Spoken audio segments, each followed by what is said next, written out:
집중 분석 시간입니다. 시간이 갈수록 양대 지수의 상승폭은 더욱더 확대되고 있습니다. 이제 중요한 건 이 연속성인데요. 아무래도 글로벌 이벤트가 산자에 있다 보니 오늘 오후장에 이제 전략 어떻게 수정하면 좋을지 관심 많으실 것 같습니다. 이에 대한 분석 상세하게 들어보도록 하죠. 대신증권 이경민 투자전략팀장 스튜디오에 모셨습니다. 팀장님 어서 오십시오. 네, 안녕하십니까. 네. 오늘은 일단 팀장님 기분이 너무 좋은데 네. 팀장님께서 써오신 리포트를 보면 또 한 번의 하락작을 꾸준하게 말씀해주고 계시고 그래서 리스크 관리가 필요하다는 조언을 계속 해주고 네. 계시거든요. 이전에 흔들림을 딱 맞추셨기 때문에 또 한 번 저희가 신뢰를 하게 되는데 네. 그러면 오늘 짝에서 어떤 전략을 펼쳐야 될지 전반적인 상황 좀 점검해 주세요. 일단은 우크라이나 사태가 좀 완화되는 듯 하면서 기술적 반등이 좀 세게 나오고 있죠. 미국 증시도 강한 반등을 보여줬고 한국도 굉장히 강한 반등을 이어가고 있습니다. 특히 낙폭이 워낙 컸던 코스닥 같은 경우는 4%대 반등세를 보여주면서 굉장히 기분을 좋게 만들고 많은 분들이 기대감을 갖게 만들고 있다라고 생각을 하는데요. 그런데 제가 자료나 이런 데서 말씀을 드렸던 것 중에 하나는 우크라이나 사태가 핵심은 아니다. 심리적으로 굉장히 많은 영향을 줄 수는 있었어도 지금 시장의 가장 불안한 요인들은 통화정책, 그러니까 미국의 금리 인상은 점점 더 많아지고 빨라질 수 있다라고 걱정을 하는데 경기에 대한 자신감들이 없는 상황이거든요. 지난 주말 같은 경우도 미국 소비자 심리 지수가 쇼크를 기록했습니다. 2011년 10월 이후 가장 낮은 수준까지 떨어진 상황인데요. 이런 변수들이 워낙 많다 보니까 지금은 통화정책과 경기 흐름 간의 엇갈린 흐름, 이 안에서의 그 둘 간의 격차가 확대되고 있다는 점들이 시장을 계속적으로 압박하고 있다라고 생각합니다. 따라서 오늘 급반등이 나온다고 해서 따라가는 전략은 최대한 자제하실 필요가 있겠고요. 만약에 주식 비중이 너무 많다 하시는 분들은 최근 반등, 오늘 또는 내일까지 나올 수 있는 반등을 조금 비중을 줄이는 현금을 일정 부분 확보하는 전략으로 가져가시는 게 맞지 않을까 생각을 하고 있습니다. 미스매치에 대해서 말씀을 네. 해주셨는데 오늘 밤도 그렇고 내일 새벽에 미국 쪽에서 대형 이벤트가 네. 예고되고 있습니다. 경제 지표부터 의사로까지. 그렇기 때문에 오늘장, 오후장 좀 대비가 필요할 것 같긴 한데 어느 쪽으로 예상을 하시는지요? 저는 솔직히 말씀드리면 지금 시점부터는 좀 조심하자라는 말씀을 드리고 있거든요. 네. 단기 급락에 따른 되돌림이 한 절반 정도 왔는 상황인데, 그러니까 큰 흐름보다는 지난 주말부터 어제까지 하락한 네. 폭의 되돌림이 좀 나오긴 했는데, 저는 오늘 밤에 발표되는 미국 소매 판매와 산업 생산, 그리고 내일 새벽 4시에 발표되는 1월 FMC 의사록이 투자자분들이 기대하는 것보다는 조금 더 시장에 좀 부담스러운 흐름으로 나올 수 있다고 생각을 하고 있습니다. 그러면 지표만 보면은 경기 회복세는 빠르지 않은데 네. 연준은 매파적으로 계속 시장을 압박하는. 네. 일단은 소매 판매나 산업 생산 컨센서스 예상치를 보면은 굉장히 좋습니다. 왜냐면은 12월 달에 부진했던 것을 모두 극복하고 더 올라갈 수 있다라는 전망이 들어오고 있는데 코로나 사태가 코로나 오미크론 이슈가 언제 가장 강했나 심했나 보면은 1월 달이었습니다. 경제활동 지수나 이동성 지수를 보면은 12월보다 1월이 더 부진했거든요. 12월 달에 워낙 경제 지표들이 좀 안 좋게 나왔기 때문에 회복세는 보일 수 있겠지만 지금을 기대하는 것처럼 서프라이즈한 결과가 나올까? 좀 쉽지 않다라고 생각을 하고 있습니다.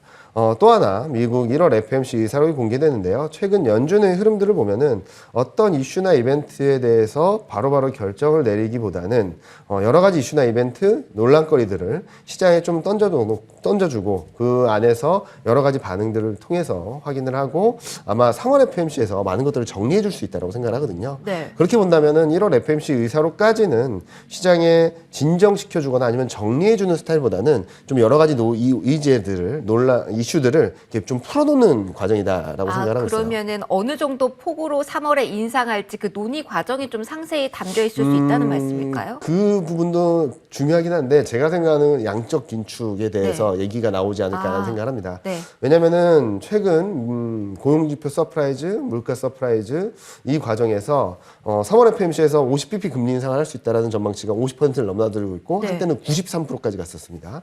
그래서 금리 인상 횟수나 빈도에 대해서는 크게 시장이 일정 부분 상당 부분 선반영됐다라고 생각을 하는데 이제 문제는 양적 긴축에 대해서 어떤 식으로 갈지 굉장히 아직까지는 되게 미지수거든요. 네.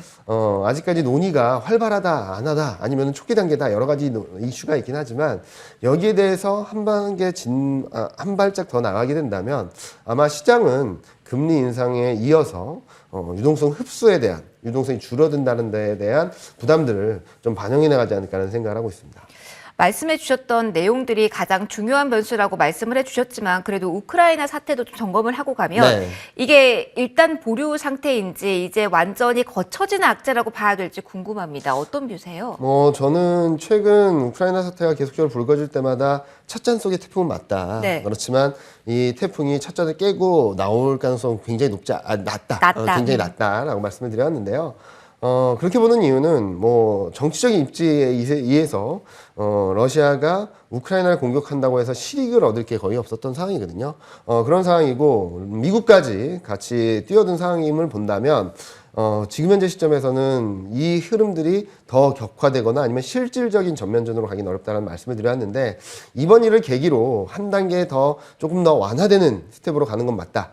다만 완전히 소멸되었나 언제든지 다시금 불거질 수 이슈긴 한데 항상 그렇죠. 어떤 이슈가 초기에 터졌을 때 시장이 가장 예민하게 반응을 하고 그 이슈들이 반복될 때마다 그 영향력은 작아지게 됩니다. 따라서 아마도 작년 12월, 올해 1월, 2월을 지나면서 러시아 우크라이나 사태가 시장에 미치는 영향력은 아마도 점차 약해지지 않을까라는 생각을 하고 있기 때문에 이게 핵심 변수라기보다는 불안한 변수들이 많은 상황에서 심리적으로 더 압박하는 정도, 플러스 알파 변수 정도로 놓고 생각을 하시는 게 좋지 않을까 판단을 하고 있습니다. 그럼 우크라이나 이슈도 그렇고 FOMC 관련된 이슈도 그렇고 서서히 둔감해지곤 있습니다만 그래도 환율 압박 요인이 돼서요. 어제도 보면은 1,200원 근방에서 움직임이 나와서 긴장감이 조금 가팔라지고 있는 상태인 것 같습니다. 환율 밴드는 어느 정도로 예상을 해야 되는 걸까요? 2월 말 3월 초, 그러니까 3월 FMC가 있기 전까지는 1,210원 돌파 시도는 언제든지 나올 수 있다라는 정도까지 열어놓고 있거든요. 그러면은 1,210원을 넘어서 레벨이 업될 것인가? 그럴 가능성은 쉽지 않다라고 생각하고 있습니다. 환율은 국가 간의 어느 쪽이 더 힘이 센가라는 것들로 쉽게 생각을 하시면 좋을 것 같은데요.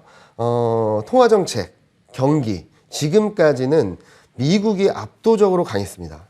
그런데 올해는 GDP 성장률을 놓고 본다면 유럽이 좀 더 강한 상황이고요. 그리고 통화정책적인 측면에서는 이번 미국의 금리 인상 사이클은 다 알고 있습니다. 웬만한 투자자들은 금리 인상을 6번 하냐 7번 하냐의 문제로 갔을 뿐이지 금리 인상을 한다 안 한다의 문제는 아니거든요. 그렇기 때문에 금리 인상에 대한 부분들이 화요한 시장에 좀 상당 부분 선반영됐다라고 본다면 저는 3월 10일 날 있는 ECB 통화정책 회의를 좀 주목해야 된다는 말씀을 드리고 있어요. ECB 통화정책에서 통화정책을 정상화하겠다라는 어느 정도의 시그널을 던져주게 되면 단기적으로는 좀 불안하겠죠. 왜냐면은 유럽까지 긴축을 한다라고 볼 수 있기 때문이죠. 그런데 유럽이 준비하는 것은 통화정책 정상화입니다. 테이퍼링이라고 보시면 될 것 같아요.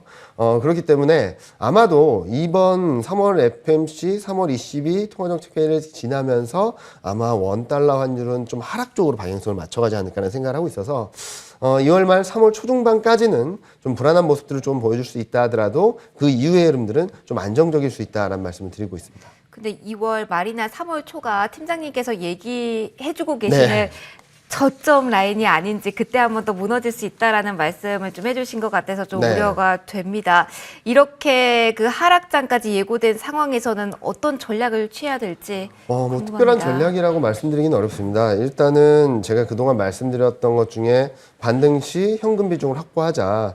저는 3월 FMC를 지나면서 시장의 바닥은 잡히고 방향성이 위쪽으로 갈 거라고 분명히 생각을 하고 있습니다. 그렇지만 지금 계속적으로 보수적인 말씀을 드리는 이유는 100% 주식을 갖고 계신 분과 어느 정도의 현금을 갖고 계신 분이 맞는 이번 조정 국면이 좀 느낌이 다를 수 있다고 생각하거든요. 현금 비중이 최소한 30% 갖고 계신 분들은 아마 이번 조정이 또 한 번의 기회다라고 생각을 하실 수 있겠지만 주식 비중이 워낙 많으신 분들은 좀 굉장히 공포스러울 수 있는 그런 흐름이 될 수 있다라고 보고 있습니다.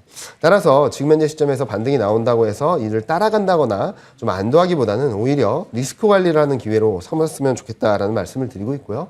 향후 2월 말 3월 초쯤에 네. 코스피가 2,600선을 하회하기 시작한다고 한다면 그때부터는 조금씩 매수 관점으로 대응을 하시고 팀장님은 어디까지 바닥 보시는 걸까요?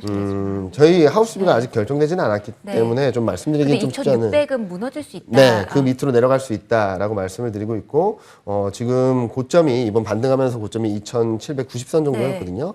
거기서 9%에서 10% 정도의 하락 룸은 열려 있기 때문에 좀 조심하자는 말씀을 드리는 거고, 그때가 아마 올 한 해 있어서 그리고 작년부터 올해 있어서 가장 좋은 매수 기회가 되지 않을까. 그리고 향후 1, 2년 정도의 투자 투자 시기를 봤을 때도 굉장히 좋은 매수 기회가 될 수 있기 때문에 그때를 대비해서 지금은 조금은 더 리스크 관리에 집중을 하자라는 말씀을 드리고 싶습니다. 지금 리스크 관리에서 기회를 잡아보자. 네, 맞습니다. 라는 조언 주셨습니다. 지금까지 대신증권 이경민 투자전략팀장과 함께 하셨습니다. 오늘 고맙습니다. 네, 감사합니다.